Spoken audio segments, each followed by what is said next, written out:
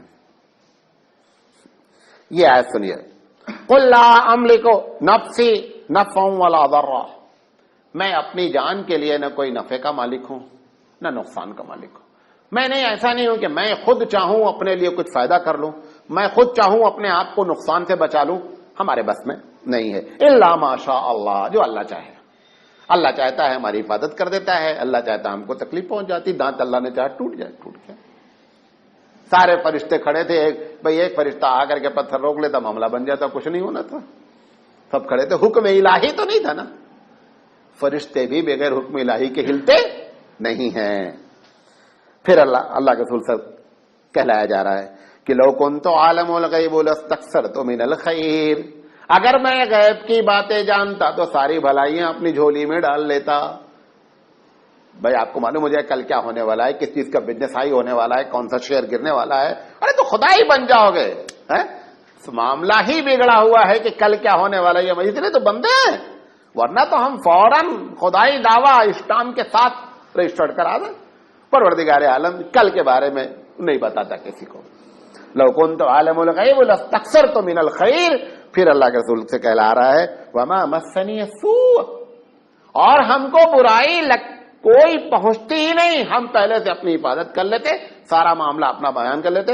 حضرت حمزہ رضی اللہ تعالیٰ عنہ کی شہادت کبھی زندگی میں، اچھا حضور کو اگر معلوم تھا ابو جہل کو اسلام کی دولت نہیں ملنی ہے تو کئی کو اللہ کے سامنے ہاتھ پھیلا رہے ہیں، اگر یہ بات معلوم ہے کہ اس کو دولت ملنی ہی نہیں ہے، یا ابو طالب کو آخری لمحے تک جا کر کان میں بول رہے ہیں چاچا میرے کان میں بول دو لا الہ الا اللہ محمد رسول اللہ، ہم اللہ کے ساتھ جا کر کے قیامت میں اللہ کے سامنے ہم آپ کی وکالت کر لیں گے، ہم آپ کے سامنے وکیل بن جائیں گے کہ اللہ ہمارے کان میں ہمارے چاچا نے بولا ہے۔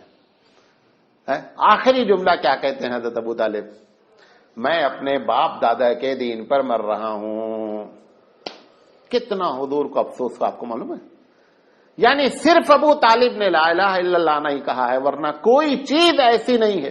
نبی سے کتنی محبت کرنے والے، نبی پر جان نچھاور کرنے والے، سارے لوگوں کی مخالفت کرنے والے، 3 سال کا بائیکاٹ ہوا آپ صلی اللہ علیہ وسلم کے ساتھ بائیکاٹ میں شامل ہونے والے، اور لوگوں کو کہا کہ جب تک ابو طالب زندہ ہے نبی پر کوئی ہاتھ نہیں اٹھا سکتا، اتنا سب کچھ کرنے والا، اور اللہ کے رسول دعا بھی کر رہے ہیں کہ اللہ کہتا ہے انک لا تہدی من احببت ولکن اللہ یہدی من یشاء، مولانا اشاعت صاحب بڑی وجد میں فرماتے تھے، کہتے تھے کہ اللہ جب اپنی خدائی میں مست ہوتا ہے تو اسے کچھ نظر نہیں آتا، اللہ اپنے خدائی میں مست ہے۔ نبی کی 99.9% دعا کو قبول کر رہا ہے، لیکن چچا کے لیے ندا آ رہی ہے انک لا تہدی من احببت، اے محمد صلی اللہ علیہ وسلم جس کو تم چاہو ہدایت مل جائے، ناٹ نیسیسری، کوئی ضروری نہیں ہے، ولکن اللہ یہدی من یشاء، جس کو رب چاہتا ہے اس کو ہدایت ملتی ہے۔ آخرکار نبی کریم صلی اللہ علیہ وسلم مایوس ہو کر کے ابو طالب کے جملے کے بعد آ گئے اور اسے میں انتقال ہو گیا. لہذا اگر حضور کو یہ بات معلوم ہوتی تو یقینی بات ہے کہ آپ کو ہاتھ اٹھانے کی ضرورت نہیں تھی. حضور نے اپنی بیوی کو ایک بات بتا دی. آپ بھی بتاتے رہتے ہیں لوگوں سے بولنا نہیں.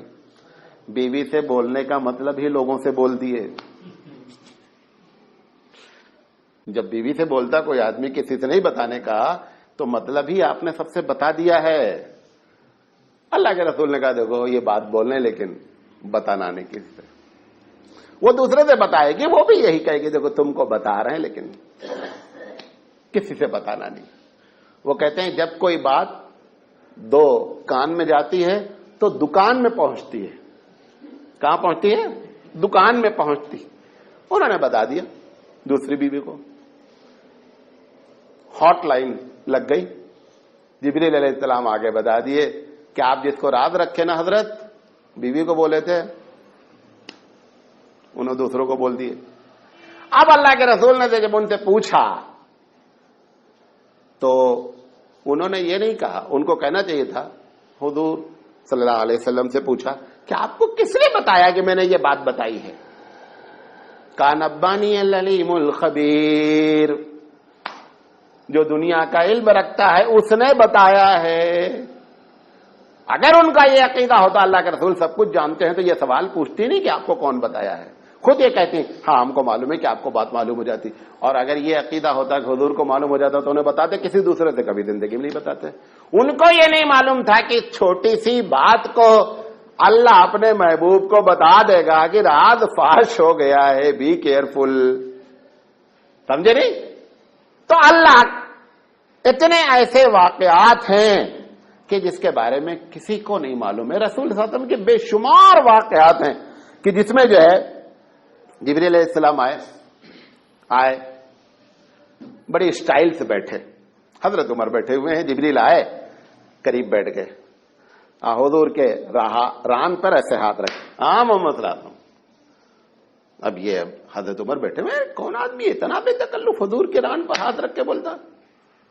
اور کوئی آدمی ہوا آدمی بھی ایسا ہے کہ پہچان نہیں مل رہا ہے.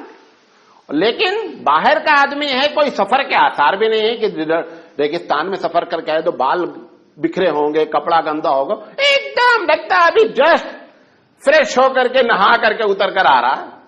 بیٹھ گئے. محمد اعظم کو سوال کرنا ہے, کا پوچھو. کا اسلام کسے کہتے ہیں؟ وہ نے جواب دیا. کا ایمان کسے کہتے ہیں؟ جواب دیا. کا احسان کسے کہتے ہیں؟ جواب دیا. کہتے ہیں بتائیے کہ قیامت کب آئے گی؟ کوئی ڈیٹ بتا دو, 4 اکتوبر 2011, کوئی ٹائم بتاؤ. حضور فرما رہے ہیں اب دیکھو عالم الغیب اگر ہوتے تو کیا بولتے بھائی فلاں تاریخ کو قیامت آئے گی. حضور فرماتے مل مسئول عنہا بعلم من السائل. چھوٹا جھٹکے میں ترجمہ کر دیتا ہوں, جتنا تمہیں جانتے ہو اتنا ہمیں جانتے, نہ تمہیں جانتے نہ میں جانتا. نہیں سمجھے؟ جبریل سے کہہ رہے ہیں مل مسئول عنہا بعلم من السائل, پوچھنے والے سے زیادہ جس سے پوچھا جا رہا ہے وہ نہیں جانتا. مطلب کیا؟ جتنا تم جانتے ہو اتنا ہم جانتے ہیں, نہ تم جانتے ہو نہ ہم جانتے ہیں. خود اللہ کے رسول اقرار کر رہے ہیں کہ مجھے کچھ. پھر انہوں نے کہا اچھا کچھ قیامت کی نشانیاں بتا دو. جو اللہ نے بتایا تھا ایک ایک کر کے بتایا شروع کیا. وہ چلے گئے. حضرت عمر رضی اللہ تعالیٰ انہوں نے پوچھا لگا تو یہ کون بندہ تھا؟ بڑا وائٹ ایک دم زرق برق. کہا جبریل آئے تھے. اب پہلے سے اگر معلوم ہو جاتا ہمارے تو کار گزر جاتی تو روڈ ہی کو چومنا شروع. ایک مرتبہ میں تھا, امام حرم آئے ایک جگہ. امام حرم کی گاڑی جب گزر گئی پہلے تو گاڑی کو چھونے کی پوری کوشش کی. وہ لوہا جو معلوم نہیں کہاں سے بنا ہوگا اس کو چوما چاٹا. ہندوستانی لوگ پر مٹی تک کو نہیں چھوڑتے, تو لوہا ہے اس کو بھی چوما چاٹا. وہ جب گزر گئی نا تو دیکھا کہ وہ جہاں سے گزری ہے ٹائر نا وہ مٹی اٹھا گا. اور ایک مرتبہ بمبئی میں دیکھا میں نے, وہ جو ان کا بوریوں کا ہے وہ گزر گیا, عورتیں بال سے جھاڑ رہی تھیں, ایسے سر سے وہ زمین کو جھاڑ رہی تھی جدھر سے گزرا ہوا تھا. تو یہ جبریل علیہ السلام بہرحال آئے, چلے گئے. اچھا وہ بتایا نہیں, ورنہ معلوم نہیں کیا ہوتا, کچھ نہیں ہوتا. اللہ کے رسول کی تربیت تھی صحابہ کی. اللہ کو اللہ جانتے تھے، رسول کو رسول جانتے تھے، فرشتے کو فرشتہ جانتے تھے. کوئی ذرہ برابر کی کوئی ایسی شرک اور بدعت کی نام کی کوئی چیز ہی نہیں تھی. سمجھے نہیں؟ بہرحال یہ وہ باتیں ہیں جو نبی کریم صلی اللہ علیہ وسلم نے بیان فرمائی ہیں. کچھ آپ کے سامنے آج میں عرض کرتا ہوں. یہ اتنی بات اس لیے بتا دیا کہ دیوبندی بریلوی بہت بڑا مسئلہ ہے، تو آپ کو یہ کتاب کا حوالہ دے کر کے اگر یہی عقیدہ ہے حقیقت میں تو دیوبندی اور بریلوی کے عقیدے میں کوئی فرق اس مسئلے میں نہیں ہے. اچھا،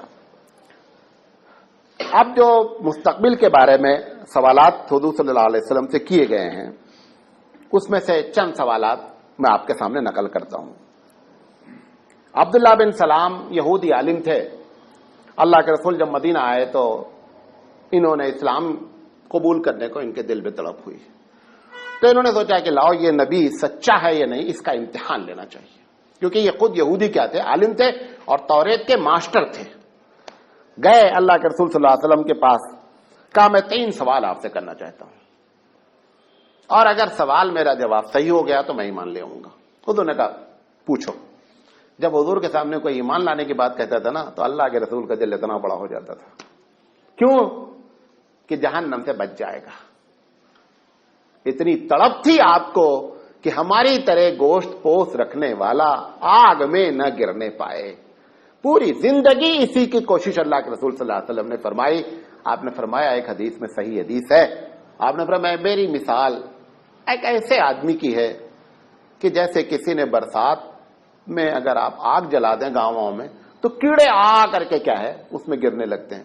اللہ کے رسول فرماتے ہیں کہ میں ان کو نکالنے والا ہوں، کیڑوں کو ایک ایک کو نکال رہا ہوں. مجھے انہیں معلوم نہیں ہے کہ یہ آگ ہے، ہم گریں گے اور جل جل کر خاک ہو جائیں گے.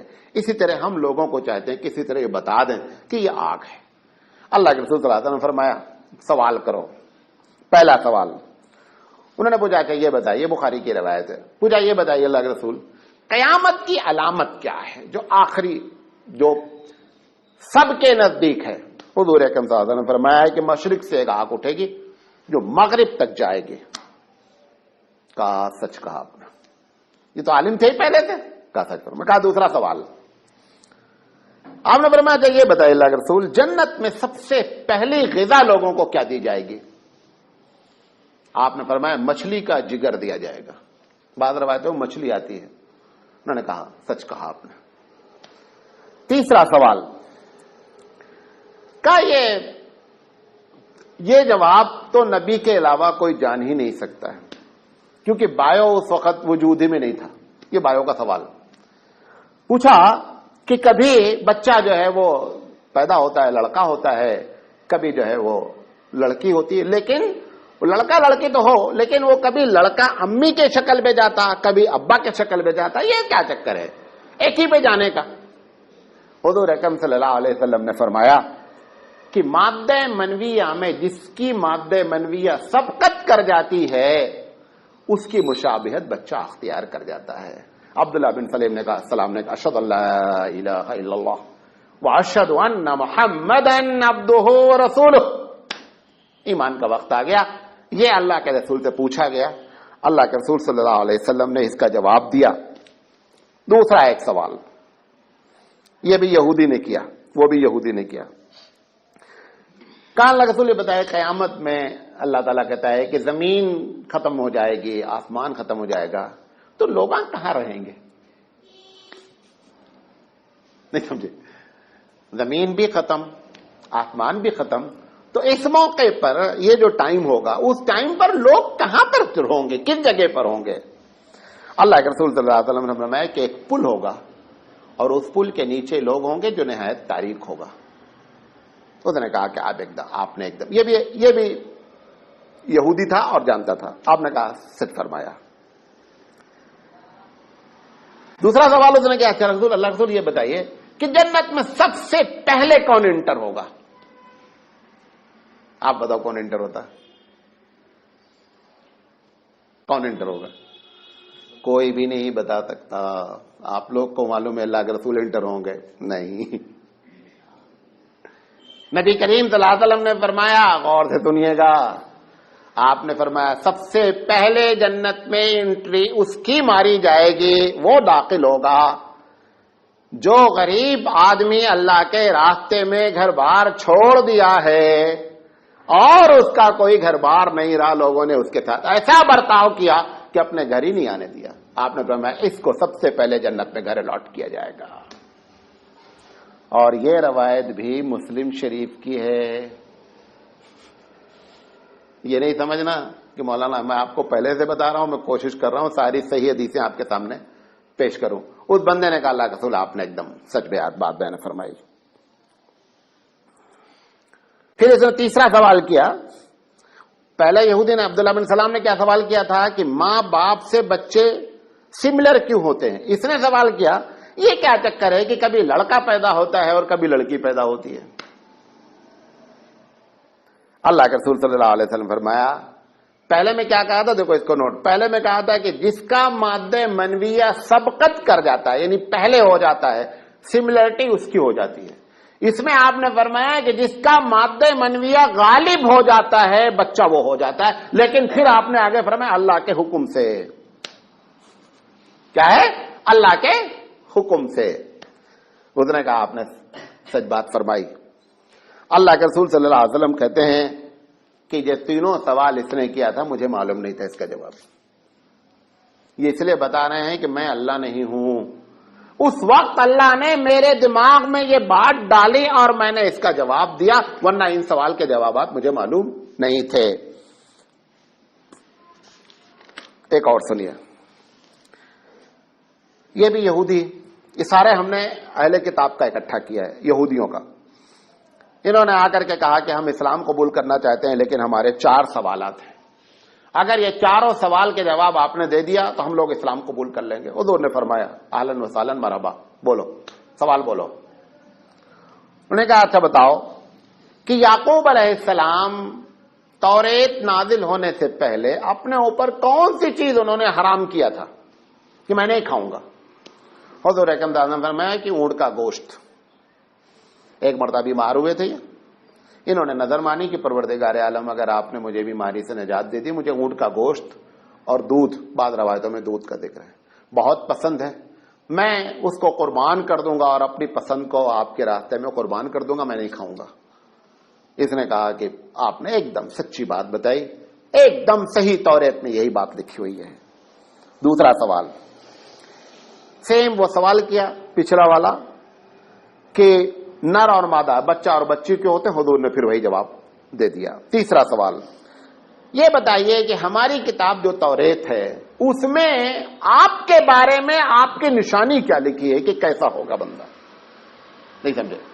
توریت میں بھی اور انجیل میں بھی اللہ کے رسول کے بارے میں کیا لکھا ہوا ہے کہ وہ آئیں گے اور ان کی یہ صفت ہوگی۔ یہ بتائیے کہ توریت میں آپ کے بارے میں کیا لکھا ہے؟ مجھے معلوم ہے کہ آپ کو توریت کا علم نہیں ہے۔ حضور اکرم صلی اللہ علیہ وسلم نے فرمایا توریت میں میرے بارے میں لکھا ہوا ہے کہ یہ نبی امی آنکھوں سے سوئے گا، اس کی صفت، لیکن دل اس کا ایک دم جاگتا ہوگا۔ یہی وجہ ہے حضور اگر سو بھی جاتے ہیں تو وضو نہیں ٹوٹتا۔ ویسے کسی بھی آنے کے سونے سے وضو نہیں ٹوٹتا ہے، معلوم آپ کے پاس؟ وضو اس لیے سے اٹھتا ہے کہ ٹوٹتا، سونے سے نہیں ٹوٹتا، سونے کے بعد کیا ہوا وہ معلوم نہیں ہوتا، اس لیے وضو ٹوٹ جاتا۔ لیکن اللہ کے رسول کو سونے کے بعد بھی معلوم ہوتا کیا ہوا، اس لیے وضو سونے کی وجہ سے نہیں ٹوٹتا۔ حضور فرماتے ہیں میں سوتا ہوں، دل میرا جاگتا ہے۔ انہوں نے کہا یہ میری صفت بیان کی گئی توریت میں۔ انہوں نے کہا صحیح بات آپ نے فرمائی۔ کہا اچھا چوتھا سوال، کہا چوتھا سوال یہ تو سوائے نبی کے قطعی کوئی بتا ہی نہیں سکتا۔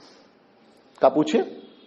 کہا اچھا یہ بتائیے کہ کون سا فرشتہ اللہ تعالیٰ نے آپ کا بڑا قریبی بنا رکھا ہے؟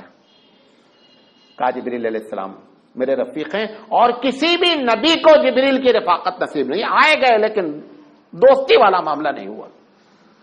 حضور نے فرمایا اب اسلام قبول کرو، چاروں جواب دے دیا بیٹا۔ انہوں نے کہا یہ جو چوتھا تم نے جواب دیا اس وجہ سے ہم اسلام نہیں قبول کریں گے۔ جواب صحیح ہے لیکن جبریل سے ہمارا 36 کا آنکڑا چلتا۔ یہودیوں نے کیا کہا کہ یہ جبریل تمہارے دوست ہیں، ہمارا ان کا اصل پنگا ہے، اگر ان کو تم چھوڑ دو تو ہم کیا کر دیں، اسلام قبول کر لیں۔ آخر کا اسلام قبول نہیں کیا۔ ایک سوال اور پوچھا، ایک یہودی نے بڑا پڑھا لکھا تھا، پوچھا محمد صلی اللہ علیہ وسلم یہ روح کیا چیز ہے، سول کیا چیز ہے، روح کیا چیز ہے؟ قرآن مجید نے کہا، پوچھا یسألونک عن الروح قل الروح من امر ربی، یہ آپ سے پوچھتے ہیں روح کے بارے میں، کہہ دیجیے پروردگار عالم کو حکم ہے وما اوتیتم من علم الا قلیل، تم روح کے بارے میں تمہارا دماغ اتنا نہیں ہے کہ ہم سمجھا سکیں روح کیا ہے۔ یہ جواب دے کر کے اللہ تعالیٰ نے کیا زبان بند کیا۔ شاہ ولی اللہ رحمۃ اللہ علیہ، سمندر ہے، کبھی نام سنا شاہ ولی اللہ کا؟ ارے دریا علم کا، ہندوستان کے جتنے علماء ہیں آج جو موجود ہیں، سب کی سند کہیں نہ کہیں سے جا کے شاہ صاحب سے ٹکراتی ہے۔ بڑا اللہ نے نوازا، شاہ صاحب نے ایک کتاب لکھی، اس کا نام ہے حجت اللہ البالغہ۔ اس کتاب کا ٹاپک ہے یہ کیوں، کوئی کام یہ کیوں، نماز میں 2 سجدے کیوں، بہن سے شادی نہیں کرنا کیوں، ریا خارج ہونے سے وضو ٹوٹ جانا کیوں، ڈکان آنے سے وضو نہیں ٹوٹنا کیوں، روح کسے کہتے ہیں۔ عجیب و غریب کتاب ہے۔ پہلے جب لکھنے بیٹھے نا تو ان کے جو ساتھ والے لوگ جو وقت کے علماء تھے ان سے بولے کہ میں اس ٹاپک پر میرا اندر سے ہو رہا ہے کہ لکھنے کا۔ انہوں نے کہا دیکھو شاہ صاحب کون بھی لکھا نہیں اب تک، چپکے کئی کو وقت برباد کرتے ہیں، خاموش ہو گئے بیچارے۔ پھر کچھ دن کے بعد اب وہ علم تھا ابل رہا تھا اندر سے، پھر لوگوں نے مخالفت کی۔ کہتے ہیں میں بیٹھا ہوا تھا ٹیک لگائے ہوئے، آنکھ بند تھی، نہ میں سو رہا تھا نہ جگ رہا تھا، نیند جس کو آپ غنودگی کہتے ہیں۔ کہا میں نے دیکھا کہ حضرت حسین رضی اللہ تعالیٰ عنہ آئے ہوئے ہیں، نیند کی حالت میں، خواب ہے۔ کہا حضرت حسین آئے ہوئے ہیں اور قلم ہے ہاتھ میں، اور کہا ہے کہ جاؤ میرے نانا نے دیا ہے قلم کہ شاہ صاحب کو دے دو اور جا کے کہہ دینا جو لکھنا چاہتا ہے لکھے، جو لکھنا چاہتا ہے لکھے۔ شاہ صاحب کہتے ہیں میں تو سو ہی نہیں رہا تھا، حالت آدھی جاگنے۔ شاہ صاحب اسی وقت وضو کیے بیٹھ گئے، لکھتے ہیں کیا؟ اب دیکھیے، کہتے ہیں میں شیر پر بیٹھنے جا رہا ہوں، میں شیر پر بیٹھنے جا رہا ہوں، ہے کسی کی ہمت جو پیچھے بیٹھ جائے ہمارے؟ یعنی اتنا زبردست ٹاپک پر بات کرنے جا رہا ہوں، ہے کسی کی ہمت جو پیچھے بیٹھ جائے؟ آگے بیٹھنے کی بات نہیں ہے، ردیف بن جائے میرا، پیچھے بیٹھ جائے۔ وہ شاہ صاحب نے اس ٹاپک پر گفتگو کی، کس پر؟ روح پر۔ تو لوگوں نے ان سے کہا کہ اللہ تعالیٰ نے کہا ہے کہ تم کو علم ہی نہیں دیا گیا ہے، تم کیوں اس ٹاپک پر لکھ رہے ہو؟ وما اوتیتم من علم الا قلیل، قرآن کہتا ہے کہ تم کو علم ہی نہیں دیا گیا روح کے بارے میں۔ شاہ صاحب ایسے چٹکی بجاتے جواب دیتے ہیں۔